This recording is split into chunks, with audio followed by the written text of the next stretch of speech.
My name is Andre Ricketts. And I'm Elizabeth Ricketts. And this is Heaven on Earth.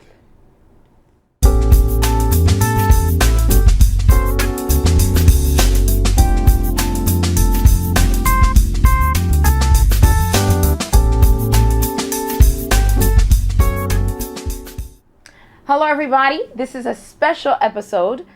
We are here in Rajahmundry, India, where we are spreading the gospel. We're trying to speak life into the people so that they can, in turn, speak life to others. Yeah, well, we're here to share the gospel with others. And as you know, the gospel is not just to be kept to yourself, but when you receive it, it's now your responsibility to spread it wherever it is that God sends you, or to whoever it is that He puts before you. And so we're trying to speak life into the people here so that they can go out and speak life into whoever they come in contact with, because the gospel is life. And that brought a thought to our minds. There are a lot of spiritually dead people out here that are receiving the gospel and coming to life. There are a lot of people here who were in Hinduism, who were in Islam, and they've received the gospel and they actually turned away. And it's something that I've never seen before, but just by speaking life into them, they've come from this dead spiritual state now into this newness of life, and they're very excited. They see the change in their lives. And actually today we baptized a few of those people, so we're very happy about that. And it brought some to my mind. If speaking life to these individuals can renew a sense of spirituality in them, bring them into the truth, what could speaking life do to people who are in dead marriages?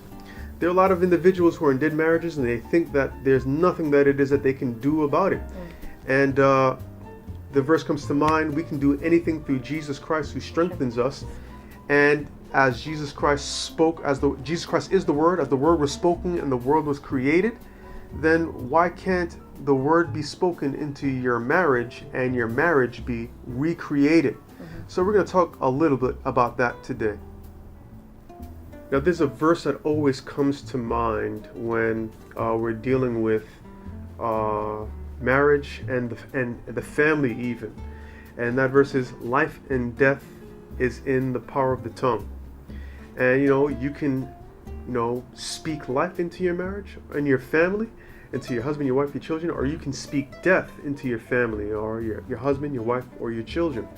I've witnessed a lot of women, men alike, that speak so negatively to their husbands and to their wives and even to their children, and they think that it's an effective or a positive way, a positive method to get them to do better. So they will call their child stupid to get them to work harder in school, or they'll call their husband lazy to get them to do something, and they don't understand that that's actually causing them to do worse.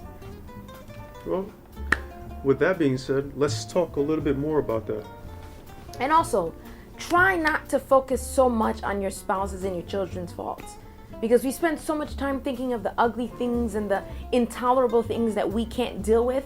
But in almost every situation, it takes two to tango. And even if you think your actions is only 2% of the cause, you have to focus 100 on that 2% and not on the 98%. Because when you do that, it helps you refrain from saying hurtful things and speaking death into your spouse and into your marriage. Remember James 3 verse 5, it says, even so the tongue is a little member, it boasteth great things. Behold how great a matter a little fire kindleth. You may think that the things you're saying are little or shouldn't aggravate your spouse, but it can be that one pulled screw that makes the whole bridge fall. So speaking life not only helps your marriage, but it enables God to work in you. He can then help you focus on the good that your spouse accomplishes and that you so conveniently miss. Because the more you feed the good with your words, the more God will help you see the good through His words, and ultimately the more the good will grow. And that doesn't only make your spouse feel better, but it definitely makes you feel better about the whole situation. So now that we have an understanding of what speaking death into your family or to your marriages, let's get an understanding of what speaking life into your family or your marriage is. And I believe the best places that you find of speaking life to a dead situation, to a situation where it looks like it's impossible, is found in Ezekiel chapter 37 verse 1 through 14. The hand of the Lord was upon me. He brought me out by the Spirit of the Lord and set me in the middle of a valley. It was full of bones. He led me back and forth among them, and I saw a great many bones on the floor of the valley. He asked me, "Son of man, can these bones live?" I said, "O sovereign Lord, you alone know." Then he said to me, "Prophesy to these bones and say to them, dry bones, hear the voice of the Lord. I will make breath into you, and you will come to life. Then you will know that I am the Lord." So I prophesied as I was commanded, and as I was prophesying, there was a noise, a rattling sound, and the bones came together, bone to bone. I looked, and tendons and flesh appeared on them, and skin covered them, but there was no breath in them. Then he said to me, "Prophesy to the breath, and say to it, come from the four winds, O breath, and breathe into these slain that they may live." So I prophesied as he commanded me, and breath entered them. They came to life and stood up on their feet, a vast army.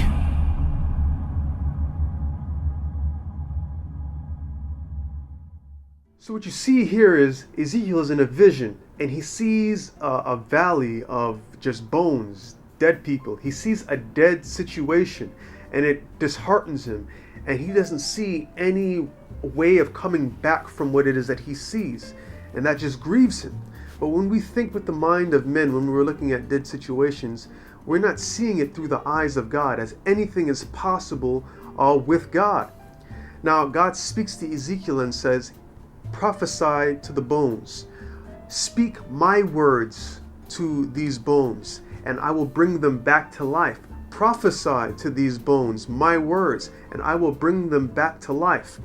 What Ezekiel was supposed to do was, he was supposed to speak towards the situation the word of God. The word of God that had not been fulfilled yet, but when the word of God is spoken, the Bible tells us that his word cannot return to him void.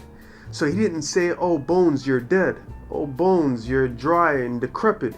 He said, he started speaking life, the word of God, to the bones, and then flesh came onto the bones. Blood, veins came onto the bones. Blood filled the veins of the bones. Flesh covered it, and then these bones came back to life, all because life was being spoken to the bones.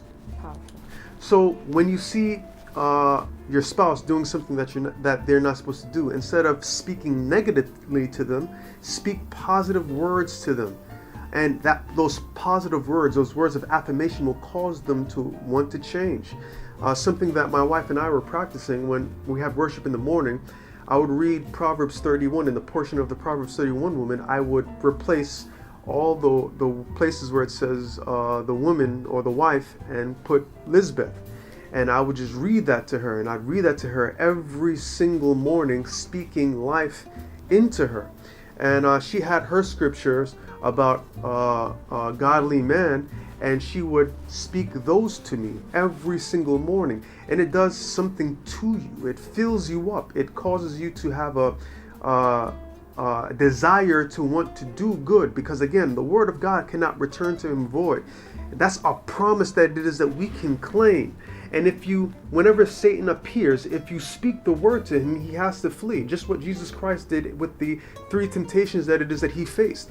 He spoke life to Satan as Satan was speaking death to him. He didn't speak his own words, but he spoke the word of God, and that had to make Satan flee. And that will make Satan flee from your marriage. That will make Satan flee from your children, and that will, in the end, make Satan flee from your home, where your home will be one of life, and your home will be a heaven on earth. So please understand, I know it's difficult, it's not easy to do whatsoever, but anytime you have that feeling to speak with your flesh, just remember that you have to die to flesh and walk in the Spirit, so that the Spirit of God can speak through you.